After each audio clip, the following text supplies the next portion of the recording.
This week on The Perfect Scam. He wasn't slickly dressed. He dressed like I did, just kind of a guy in their, at the time, mid-40s that is moderately successful, but not over the top. And he came across as being confident, but he was charismatic. He seemed like a very likable man. But I think if he would have been slicker, I think my guard would have been up.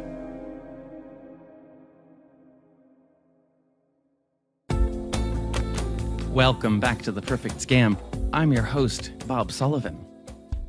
One of the big themes on The Perfect Scam is that anyone can be a victim. If you've heard me say it once, you've heard me say it 1,000 times. But today's story is going to really bring that home, because today's victim is not only an accomplished, cool-headed ER doctor, he's also a seasoned investor and entrepreneur. His story will really make you think, especially because Neill Slater is very open about what happened to him, and he's also a bit of a casual expert on behavioral science and cognitive biases. That's one of my pet topics too. So today, you're going to learn about something called survivorship bias, which I'm sure you'll be able to put to use in your own life right away. And you'll also learn about affinity fraud, which, well, it just means that even when you trust your friends, you should always do your own research before getting involved in any investments. Now, let's meet Neill. I live in Austin, Texas, and I'm a board-certified emergency medicine physician that works in kind of rural West Texas. So what's an emergency medicine physician? I'm the guy that's at the end of the ambulance. So if you catch a ride to the hospital on an ambulance to the emergency room or walk into the ER, whether you're hurt or sick, I'm going to be the doctor that's there at the end of that journey. So you must see a lot of different things. I do. Yeah. Good things, bad things, things I don't want to talk about, things I don't want to remember, but a lot of good things as well. I know one really critical element of what you do is you have to be able to keep a level head even in crises, right? Yes, that's the number one rule is just don't panic. No matter what happens, you have to stay cool so that somebody is in charge and directing traffic, so to speak. So you really have to keep your wits about you. Yeah, and that's a special skill that just not everybody has.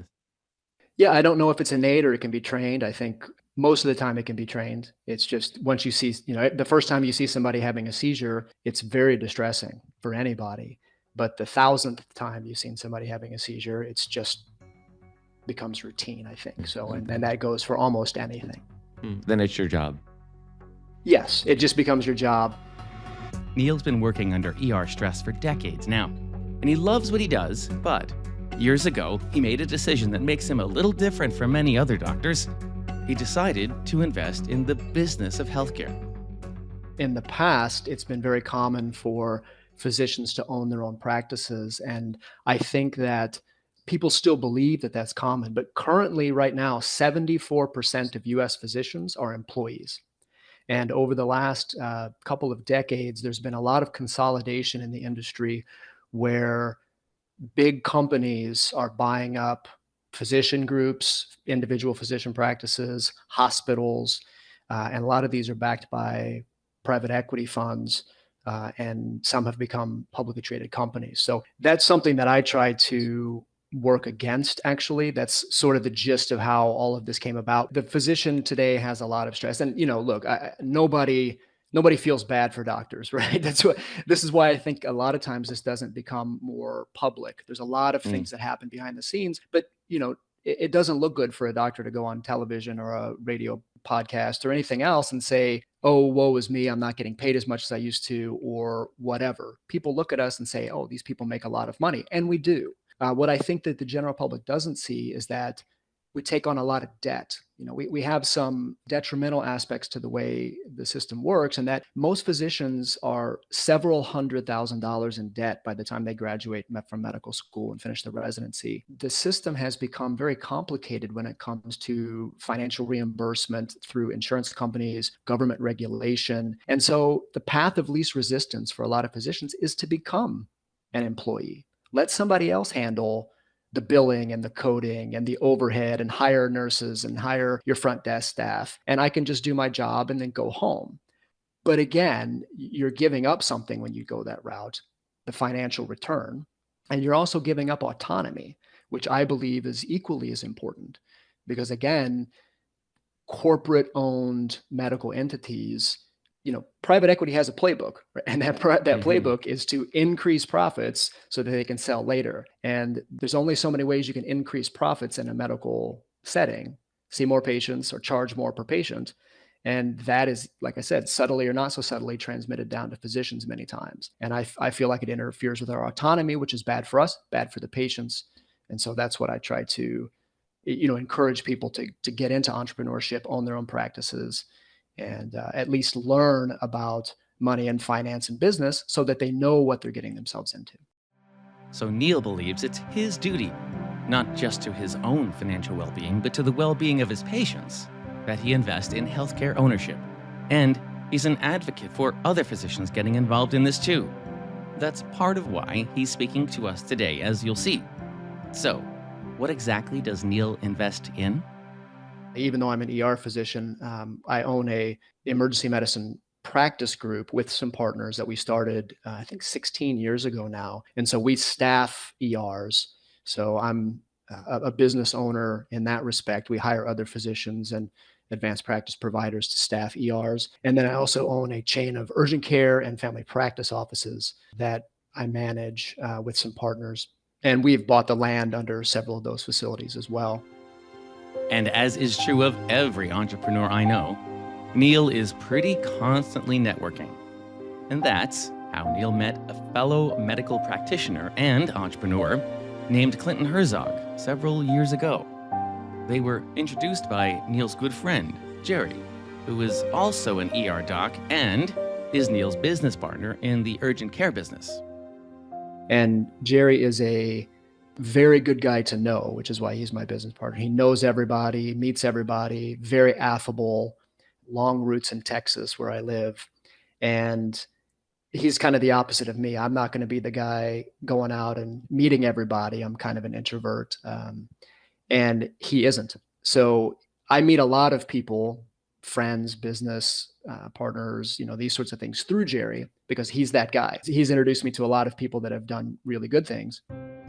And so, one day, Jerry decides to bring Clint into their networking circle.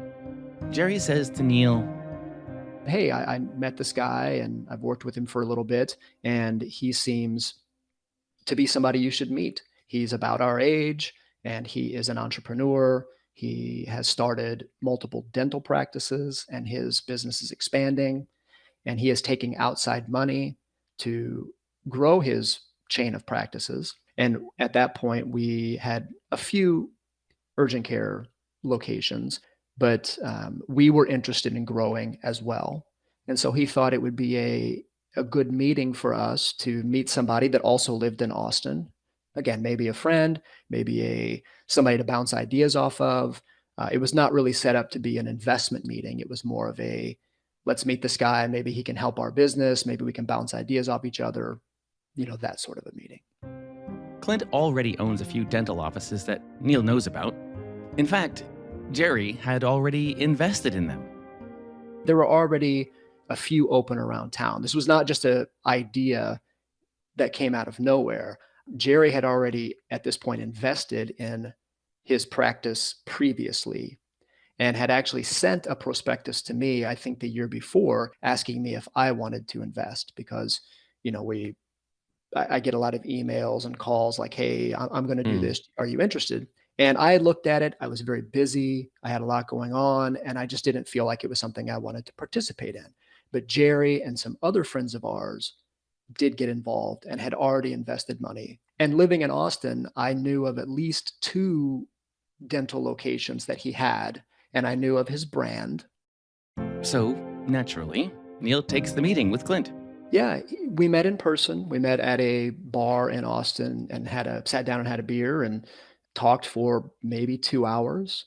And he seemed like a very relaxed, affable man. He was very honest about some of his past transgressions, so to speak, because one of the first questions I have, I'm not a very trusting person most of the time. I'm going to ask people, why are you taking outside money? Why aren't you just growing organically? Why are you in the position that you're in? And he was very honest about he had grown a practice in the Dallas area previously, a dental chain that he told me had been very successful, but he was married at the time and was cheating on his wife and kind of got into a nasty divorce and states that he lost the practice during the divorce. And then he was very remorseful about that, very honest about, like I said, his transgressions and that he was kind of starting over. He had to wait a 2-year period for some non-competes when he sold his business. And he was just starting over again after those 2 years had ended and was going to start building medical practices in Austin. Clint is an impressive man and certainly seems successful, but he doesn't flaunt it. He was, I would say, of average build. He wasn't a tall man. He was, maybe 5'10", medium build. He wasn't overweight. He was charismatic, whether he was handsome or not. I mean, I think he was not an unattractive guy. He wasn't slickly dressed. He dressed like I did, or that Jerry did, just kind of a guy in there at the time, mid-40s, that is moderately successful, but not over the top. And he came across as being confident, but he was charismatic. He seemed like a very likable man. But I think if he would have been slicker, I think my guard would have been up. Because when people are too slick, too well dressed, have fancy jewelry on, Right. when everything's too perfect, my guard goes up. Sure. And I think he was flawed enough that he seemed real. He seemed like a normal guy I would meet that is about my age, that's not perfect. And he seemed very relatable. And they get along great in a low-stress kind of way. Clint doesn't pitch Neill on anything. He did not ask me for any money. We did not talk about investing together. We had a conversation about just life and business and growth and ideas for branding and growth of business. So when I left, I was thinking, hey, he seems like a nice guy, somebody that I could be friends with, somebody that I could bounce ideas off. He seemed to be ahead of where I was or we were at the time in terms of branding and growth. So I was like, yeah, this is somebody that I could maybe bounce some ideas off and be friends with. That was really the thought. And that was that.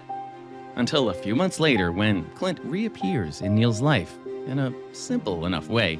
Another friend who had invested in Clint's business comes to Neill with a straightforward opportunity that doesn't involve Clint, not directly anyway. Well, what happened was my friends that had invested, one of them wanted to get out of the investment, and he was getting married. They were having a big expensive wedding and a big honeymoon, and he said he needed some cash, and he wasn't selling out all of his stake, but he wanted to sell $25,000 worth of his shares in their LLC. And since I knew everybody in it, I had looked at the perspective, as I had said the year before. And from what Jerry is telling me, they were profitable and already receiving some distributions. I knew where the location was. It was in a new big shopping center complex with hotels and called the Domain in Austin. And I thought, yeah, this is great. I missed it the first time. I can get in now. So it gave $25,000 to the acquaintance, not to Clint. That he had nothing to do with this. He had already, I just bought into that investment group with $25,000. But that $25,000 investment, well, that seems to get Clint's attention. Clint then contacted me shortly thereafter, within a month, with the pretext of, hey, I heard you bought out some shares that you had invested. I'm starting a new location. Would you be interested in investing in that location? And that location that he was supposedly opening was in South Austin, which is where I lived. It was an established dental practice that he said that he was going to buy the existing practice and rebrand it. He sent over, a prospectus and information about it. I drove by. I knew where the site was supposed to be. And so it seemed like it seemed like something that I would want to invest in. Again, with the context that the other one that I knew about seemed to be doing well and had been receiving distributions. All the paperwork looks good, the location looks good. So Neill wires the $50,000 to Clint and figures he's taken a good step towards diversifying his portfolio. And then he goes on with his busy life. And I didn't hear anything after that. And again, I'm busy. I'm working clinically in the ER. I have these businesses that I'm running. And so time passes and it just sort of, after a while, I was like, hey, I really haven't heard much. It's a little strange, but again, Neill is very busy until eventually the silence becomes a little concerning. So within about 3 months, I mentioned it to Jerry. I'm just like, hey, man, I haven't heard from Clint really at all since I invested that money. And he happened to mention, well, yeah, we sort of stopped getting monthly reports and updates as well. We just weren't getting the same level of communication that we were before. As the investors chat about their concerns, they decide to nominate Jerry to talk with Clint. Jerry called him on behalf of everybody and wanted to set up a meeting. And he took Jerry's call. He was apologetic, said that he had been busy, and he scheduled a meeting for the next Monday. And so they agree to set up a conference call. Neill readies his list of concerns, but also it seems like a good sign that Clint is so willing to meet with them all. Neill calls in on Monday. So do the other investors. And then 5 minutes go by, 10 minutes go by. Maybe 15 minutes, I mean, it happens. You get on these calls and technology doesn't work or somebody's running late. And so we were texting and we were all in different areas. It wasn't like we were together. So we were texting amongst ourselves and texting him. And then as the partners text off the call, maybe Clint's just late. Could it be he has no cell service? Did he just forget? But when it becomes obvious that Clint is a no-show, the group starts openly discussing a darker possibility. But it seemed pretty obvious that something was wrong. Like, because, there'd been the weirdness, which is why we took the call to begin with. And then he didn't show up. So I think we all sort of knew something was off at that point. I don't think we've been defrauded. I really don't. Because again, most of the people on that call were from the previous group and had already received some money from him. And so I think that they thought he maybe he's just late or he's being flaky. I think personally, I probably had a more deeper concern just because I hadn't really heard much at all since I gave him the 50,000. And so I don't know. Something was triggering in my head that this really didn't seem right. Something doesn't seem right, and that makes Neill think about something else that's been bugging him. Because I hadn't received, usually if you're going to invest in something, you're going to get some sort of a paperwork afterwards, some operating paperwork to sign. I didn't really get anything. It didn't follow up and just kind of trusted. And I had a pretty sinking feeling at that point that whether we had the formal conversations or not, I can't remember, but I certainly really felt something was not right. And so the group of investors hangs up, but they decide to organize themselves. I didn't know what to do. We waited. We tried to reschedule a call. Again, I didn't have any clear evidence that something had happened, but just the bad feelings. And so we started talking more, set up an email group. We tried to contact him a few more times. And at that point, it was radio silence. We got nothing. So at that point, we all started talking about what to do. Eventually, what to do is pretty obvious. Legal action. Though that is hardly Neill's first choice. So at that point, we got a lawyer and filed suit. To be honest, if it had just been me, I probably would have let it go. I would have not filed suit or got a lawyer involved. I think I realized at that time that this was a fraud, that if it is a fraud, the money's gone. There's not anything that, you don't hear about people getting busted for these kind of frauds and having the money in a bank account somewhere. They're Mm. usually, it doesn't seem to be that way. They never recover the money. And I was embarrassed. I didn't, again, maybe laziness. I didn't want to go have to deal with all of this. It just seemed like a lot to deal with for no return. I didn't like the money. I'm not going to get it back. That was sort of what I was thinking. But speaking with my friends and the other folks, they really wanted to, and I think rightly looking back, they wanted to pursue it, even if it was just to prevent him from doing this to somebody else. And I think ultimately that's the right approach. And so we agreed to, we had to put in some more money to pay for the lawyers. So we all kind of grouped together, put in some money, and got lawyers involved to file a complaint. I don't know all the details of who they file what complaint to, but we at least they contacted the government, the police, about there being something amiss. And it seemed at that point we found out that there were other groups. He had been doing this to other groups as well. And there was another lawsuit or complaint or whatever it was that came in about the same time from an unrelated group. Clint has done this to other investors, taken the money and disappeared. So a civil case against him is relatively straightforward. But Jerry spearheaded it, and I think it's because whether he felt guilty about kind of bringing everybody in, or he was just the one that took charge, he was the one that sort of spearheaded it, speaking with the lawyers, kind of organizing everybody. And at some point, we did take him to court, and my understanding was that they successfully sued him for a particular amount of money, and there was a judgment placed to where if he had any assets, we could get those assets. And we won that case, but nobody knew where he was, and nobody knew if he had any assets. So it was sort of an empty victory. But after that, that was really the last I had heard of it.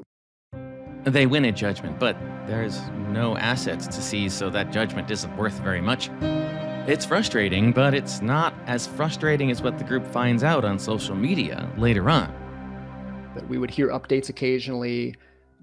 One of the guys in the group would call or text and say, "Hey, I saw something on his Facebook account, and he is in wherever he was, Puerto Rico or the Dominican Republic or something, somewhere offshore."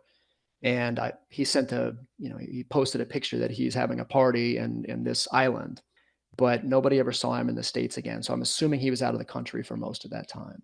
Okay, so you know this guy's done all this to you, and you see him having fun somewhere overseas. How does that make you feel? Not happy, obviously. Neill tries to put the whole thing out of his mind. $75,000 is a lot of money. He thinks about his dad, who was a coal miner. But Neill is fortunate enough in that this kind of a loss doesn't impact his ability to feed his kids or keep a roof over his head. But the crime certainly does impact him. Having the conversation with my wife was probably the worst part. Just, she lets me deal with all the money. It's what I like to do. I like to invest. I like to, I'm into business. And so she trusts me to take care of the finances. And this didn't affect our lives in any meaningful way, but it's still, I had to tell her, as I joked, I didn't want a letter from the FBI to show up at the house or something. That would look a little weird. So I told her, and having that conversation was humbling. So that was probably the worst part. As time goes by, Neill writes off the experience as a costly lesson. Years pass, he almost forgets the whole thing. And, surprise, one day, you do actually get a letter from the FBI, right? Yes, we were getting, once we had kind of filed a complaint, again, I don't know where it goes, if it was to the local police and they bumped it up. I don't know the legal details. But at some point, we started hearing from the FBI that they at least were on the case. The letter is welcome, but Neill still doesn't expect anything to come of it. But didn't hear anything for a long time. And then I got a letter in the mail about it, saying that they had basically apprehended him and that he was going to go to trial and that they wanted some testimony, information about what had happened. I think Jerry actually wrote one for everybody, like kind of together, and sent it in. And then again, didn't hear anything for a while. They don't hear anything for a while because a federal prosecutor named Gabriel Cohn is working hard on the complex case, putting all the pieces together, trying to make sure he can prove that Clint isn't just a bad business owner. He's a man who defrauded his investors and ran a Ponzi scheme. And this situation is a little unusual. I think one thing that was interesting about this particular case is that there, unlike some other Ponzi scheme type schemes or investment type schemes, there were actually functioning dental practices here in Austin. They were quite common. There was one on one of the main streets here in downtown Austin. Building a case like this takes a lot of time. So in my experience, a case like this is a little different than, say, a typical violent crime case, for example, a bank robbery or something like that. In this case, one thing that's sort of an interesting distinction is in, say, a bank robbery case, the question is usually who robbed the bank. There's no dispute that it is a bank, that the bank was robbed, that a firearm was used or something like that. Those are all relatively straightforward things to determine on the basis of surveillance video or interviews or things like that. White collar and fraud cases are, I think, a bit more complicated in that, although they frequently share similar characteristics, these schemes are frequently quite different. And so there has to be quite a bit of fact development, just learning what happened in a way that is more difficult than in, say, a violent crime or drug case. So, and there's obviously, significant amount of paper evidence, bank records and things like that, investment agreements, various communications that are reviewed as part of the law enforcement process. What I'm hearing is when a bank is robbed, it's obvious that a crime has happened, but maybe it's not completely obvious at first in a situation like this. Maybe it's an investment gone bad, or was there really fraud? It's a little harder to determine that at the beginning. I agree with that completely, yes. But after all the stories from victims pour in and all the bank statements come in, it's obvious that Clint was selling and reselling the same shares in his business over and over again, using more recent investors to pay off early investors, at least as long as the money lasted. A classic Ponzi.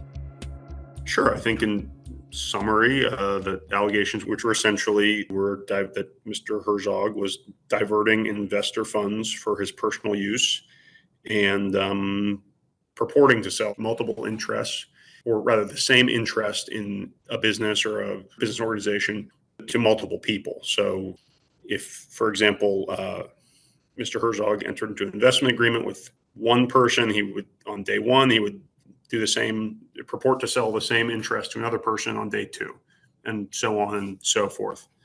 And we had a number of documents showed that we thought we could prove that at a trial, and that he was, diverting money from his investors, from so-called investors, unfortunately, basically for his personal use. Clint receives what's called a target letter. Then he comes in for a conference with prosecutors. We met for maybe an hour, 2 hours. And did you have any general impressions about him? Nothing that stands out. He's obviously, seems to me, and this is just my personal impressions, has been a successful person in many respects. It's not hard for me to see why he could be a successful salesman.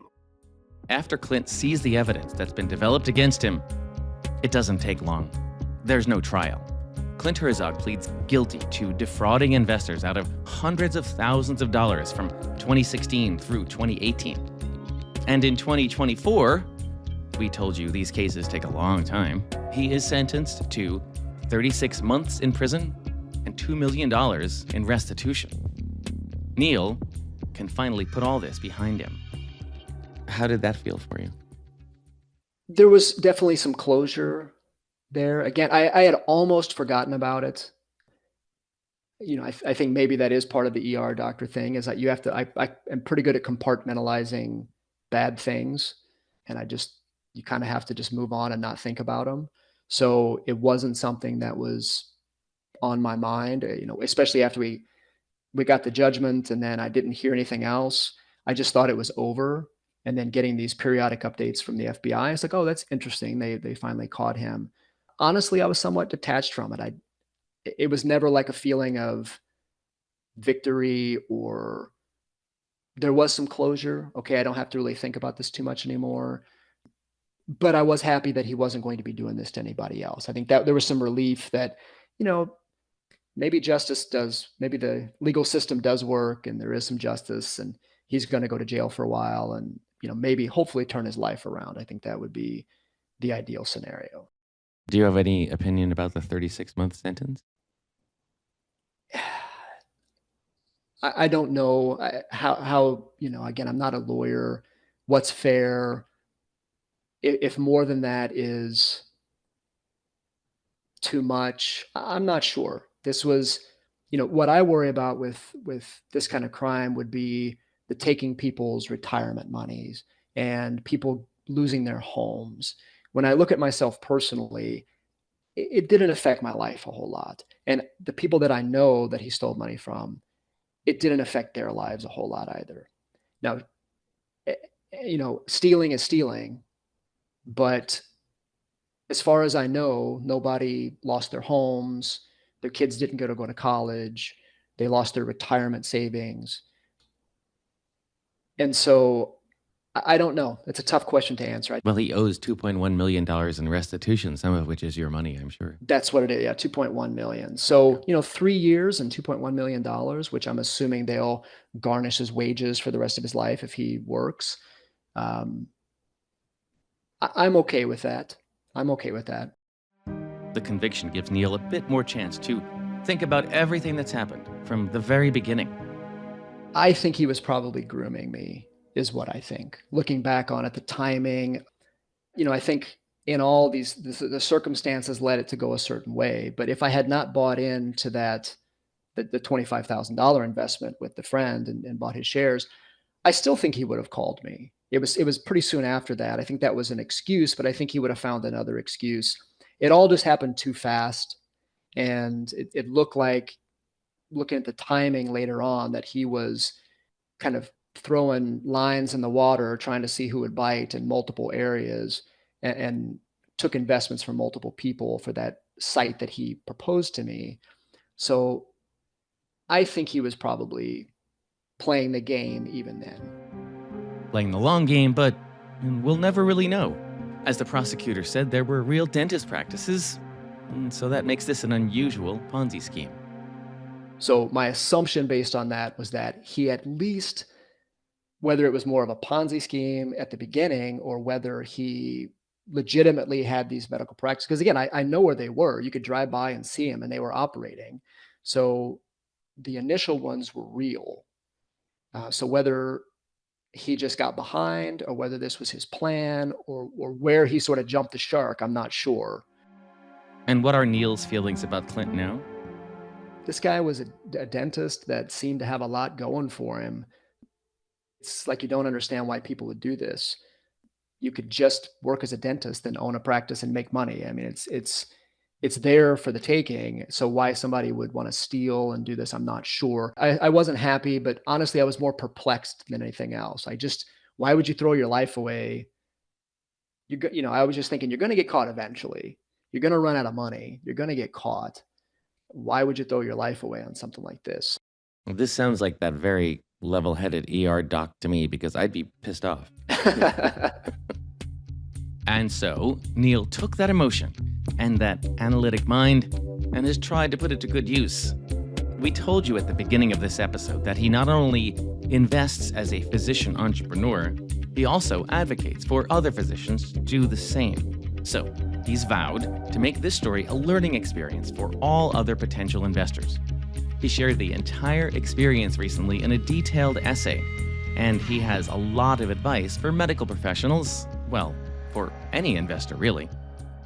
A big theme of this podcast is that anyone could be the victim of a crime. It's just a matter of timing, when they get you, your frame of mind, all that sort of thing. And that's one reason I was really excited to talk with you. And I keep stressing you're great, experienced, successful, level-headed. I'm sure you're a good judge of character. You've seen a lot of things, and yet something like this happened to you. The article that I wrote about this that led me to you was specifically titled "How This Financially Literate Doctor Got Scammed Out of $75,000." Like, I was not naive. I was not unaware of fraud. I had some business and financial education.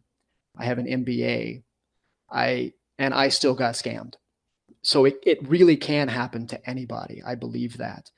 And so that was really the impetus for writing the article that I did and doing this podcast, is letting people know that that it can happen to anybody. Physicians and other professionals, we have some holes in our armor, so to speak, that we tend to get scammed quite a bit. We are busy, which leads you to not do the due diligence you should be doing. We tend to be overconfident, right? I always tell people, just because you're good at one thing doesn't mean you're good at anything else. Mm-hmm. But we tend to believe that, hey, we're educated, we made it through these years of training, we're successful. People, in the hospital or wherever we're working, look up to us for answers.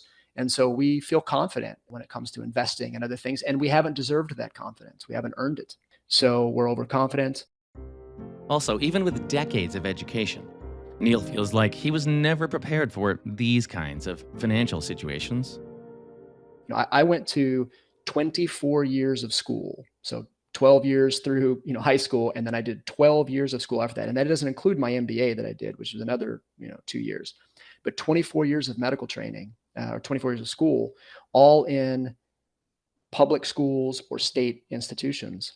And I did not have one single class, not one, in business management, personal finance, or any financial education. And that is not unusual for physicians and other medical professionals. They teach us a lot about what we're supposed to be doing, and we're going to earn these high incomes, but we get no training on what to do with the money, how to invest it, any of these things. And that puts a big target on our backs. Physicians and other medical professionals also tend to have an outsized trust of professionals. So we really respect those letters behind your name, because in the hospital that matters, right? We understand that if you have an MD from an American medical school, you went through a certain level of training, and we would expect that you'd be able to, have some degree of knowledge and experience. And so we tend to overly trust people that have initials behind their names as well, and just sort of not do the research on, do they really deserve that trust? And we kind of fall into money, by the time we're 30 years old, we've been broke the entire time. We have hundreds of thousands of dollars of debt. And you literally go from one day making near minimum wage as a resident to making a few $100,000 a year. Literally from one day to the next, that changes. But we're not ever taught how to deal with that. And so again, all of those things really puts a big target on physicians' backs. Physicians are sort of colloquially known to be bad investors. So are journalists, by the way, for what it's worth. But yeah, so can we just talk one more minute about overconfidence, because I think that's a really important factor. Exactly the quality that makes someone good at making decisions in a crisis. We want our doctor. I want my brain surgeon to be really, really confident, right? But that also opens up a vulnerability, doesn't it? Yes, it does. Absolutely. In the ER, there's a saying that we get paid to make decisions. We get paid to make decisions with incomplete information.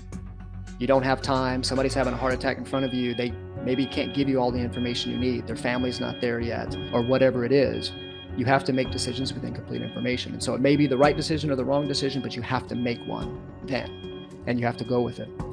And that, the education, the level of confidence in this is having to make decisions, I think puts people in a bad decision when it comes to falling for scams like this and investment problems. Because one of the ways you can protect yourself is to not act quickly, not be pressured to acting quickly, and we tend to act quickly.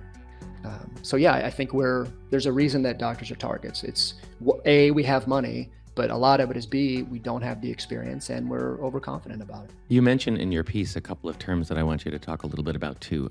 Survivorship bias. What is that and how does that apply?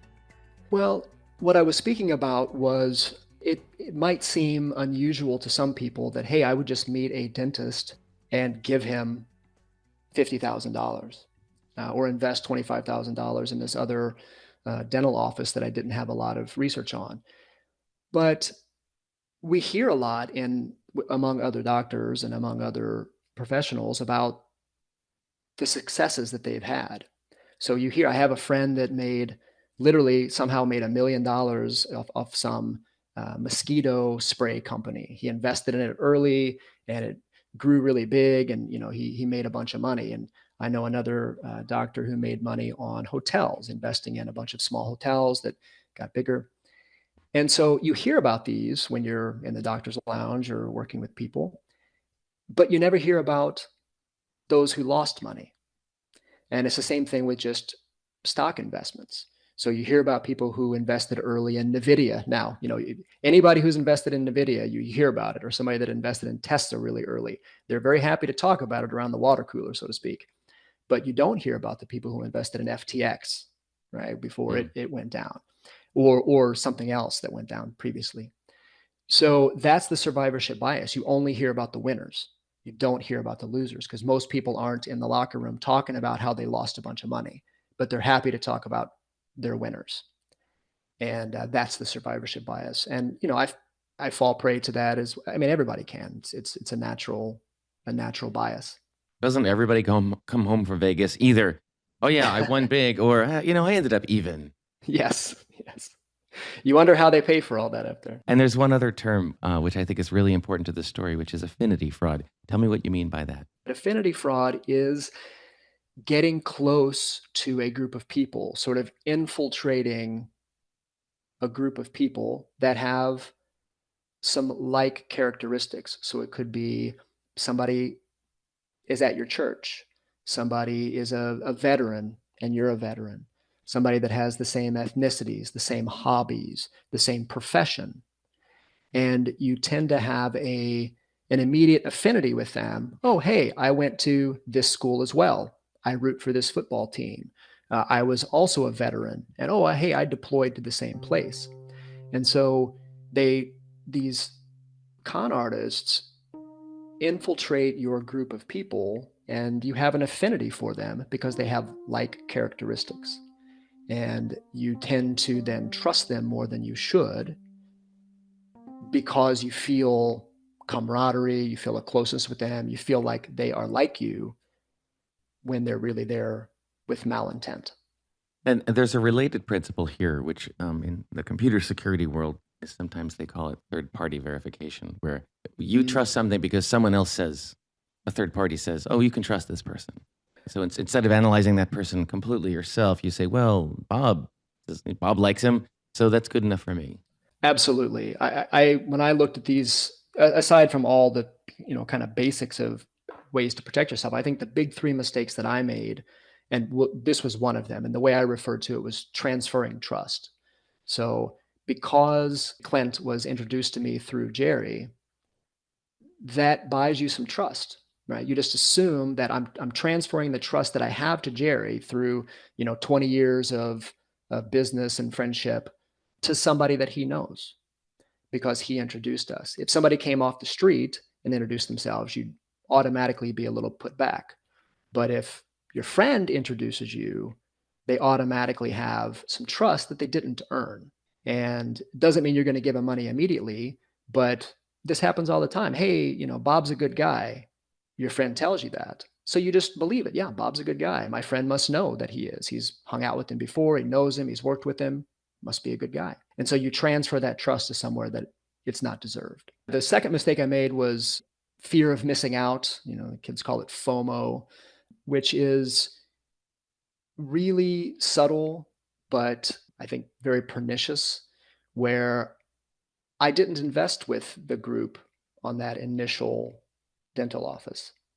And when they started making money and talking about it, and it gets into your psyche that, hey, I missed out on this, right? You don't want to be the guy that, I always say, you don't want to be the fifth Beatle that nobody remembers, right? You don't want to be the guy that left the group right before it went very popular. And so you start thinking, and a lot of this is even subconscious, but it's like, hey, if this could really take off, there could be dental offices all over Austin, all over Dallas, and then they go to Houston, and man, this could be national. This could be a huge thing, and I could be on the ground floor. I don't want to miss out on that because my friends are invested. And so I think that was a big part. And then number three on my part, to be frank, was just laziness. I have always prided myself on being a hard worker. I've worked all through college. I actually had a full-time job my first 18 months in medical school. I moonlighted. I worked really hard to build businesses when I got out of school. I still work hard. And so this is the one that hurts me the most, is I just didn't do the due diligence that I should have done. I fell, I can blame it on being busy. I can blame it on whatever, but ultimately I just didn't do it. I didn't do the work that I should have done. I should have, you should always check references. In this case, I'll forgive myself because I had references. I knew all the people that had already invested with him, but I didn't look for anybody outside my own group. I also didn't even do basic things like a Google search, or talk to the Better Business Bureau, or get involved in any government agencies and do queries on their sites. And if I had, I would have found clues that would have given me pause. And so that's the one I think that hurts the most. And I think you have to go through those steps, no matter who it is. You have to go through these steps. Take your time, trust, but verify. Even if you're working with a close friend. That's good advice. Gabe has some advice to offer too. And it begins with talking to someone if you've invested in something and things just don't feel right. I would say if you're having uneasy feelings, it can never hurt to contact law enforcement and agency and describe the factual situation that they're involved in to them. That doesn't mean that they are going to determine that there is a fraud or that a crime has been committed. But certainly it never would hurt to ask and to provide that information, and to be prepared to just summarize what happened, which is really what all this is about. What are the facts? What happened? And I'm sure you can, wherever you live, you could call the FBI office or local police and ask for someone involved in white collar crime or something like that, or investment fraud, and say, I think this person may be doing thus and such, and here's why it seems to be wrong. And I think there's certainly nothing wrong with that if you're uneasy about a situation you're in. Gabe sees victims all the time who thought they were too sophisticated to get involved with something suspicious, just like Neill. Reading his article and sort of mulling it over and reading some of the comments, and obviously having had the experience prosecuting this, helping with the investigation and prosecuting this particular case, yeah, I think it's unfortunately entirely possible for people, even very sophisticated people, to be the victims of a fraud or financial crime like this. It's easy to want to believe that something is a great idea. It's easy to develop a personal relationship with someone who's, charismatic and seemingly, or in fact, at the time, successful. What are the red flags that potential investors should look for? If there are promises of, outsized returns, and if it's something that seems too good to be true, it probably is too good to be true. It doesn't mean it is definitively, because obviously there are, massively successful business ventures. But I would say that was a red flag. I don't think importance of due diligence can be stressed enough. I think in this particular case, if someone had really sort of done a deep dive into the books and records of these various companies, it would not have been a pretty picture, and that would have probably given potential investors pause. As I said before, we're talking about whether this was clearly a fraud or not. I think if there's commingling of money, that should be a large red flag, or if there's some suggestion that money from the business is being used for personal use, that should also be a big red flag. And I think another thing that is important as a potential red flag are sort of across the spectrum of different kinds of crimes is sort of signals from lifestyle, showing, outsized spending, people driving incredibly fancy cars, having very expensive jewelry, taking lavish vacations, things like that. Living way above one's means is, I'd say, a major red flag. So if someone, purports to be making X, but they're living a lifestyle that's, 10X or 20X, that money has to come from somewhere, or that somebody's paying that bill ultimately. And I'd say that's something to be very careful of. I'm glad you brought that up because, something like commingling of funds, for example, that might not be obvious. And Sure. Certainly the the criminal's not going to admit it to you if you ask. No, and they might give you fake records or something like that too. Yeah. But if they drive up in a different fancy red car to every meeting, maybe there's something to think about. I think that's if someone has a brand new car every 6 months, or, is always buying a new house, or is, just essentially spending massive amounts of money. And then when you talk about the business, they say something to the effect of, oh yeah, it's going fine, but certainly not something that would support that kind of lifestyle. And look, of course, you never know. Maybe, someone has other resources from some other source or something like that. But it's certainly something to be wary of, I think. So every one of us needs to go through that due diligence every time. When it comes to money, overconfidence is not your friend. For The Perfect Scam, I'm Bob Sullivan.